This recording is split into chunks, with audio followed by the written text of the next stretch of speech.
జై శ్రీరామ్ అందరికీ 2025 సంక్రాంతి మంగళవారం వస్తుంది కనుక మంగళగౌరి నోము నోచుకుంటున్నారు చాలామంది.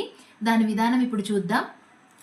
వస్తువులు ఇలాంటి సిల్వర్ బుట్టనికి కావలసిన వస్తువులు ఇలాంటి సిల్వర్ బుట్టలు కానీ లేదా స్టీల్ ప్లేట్లు కానీ ఇలా చాలా రకాలుగా బుట్టలు కానీ తీసుకోవచ్చు. కర్చీ, పసుపు, కుంకుమ,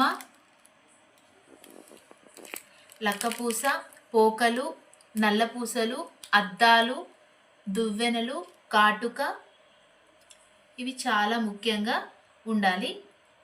ఈ నోము 3 రకాలుగా ఉంటుందంట. నేను మాత్రం ఇలా నోముకుంటున్నాను. ఇది ఒక రకం. ఒక బుట్ట తీసుకొని దానిలో కర్చీప్ ఈ విధంగా అమర్చుకోవాలి.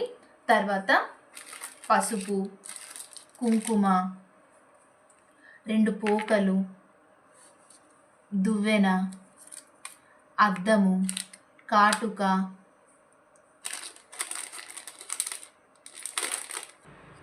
లక్కపూస, నల్లపూసలు గుత్తులుగా దొరుకుతాయి.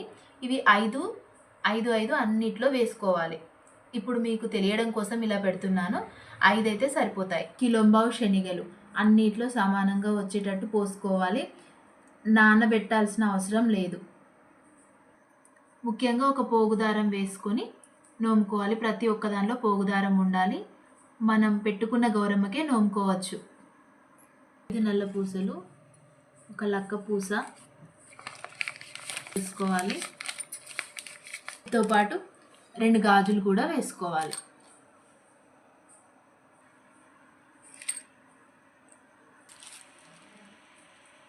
శనగలను ఇలా ప్యాకింగ్ చేసుకొని పెట్టుకోవాలి.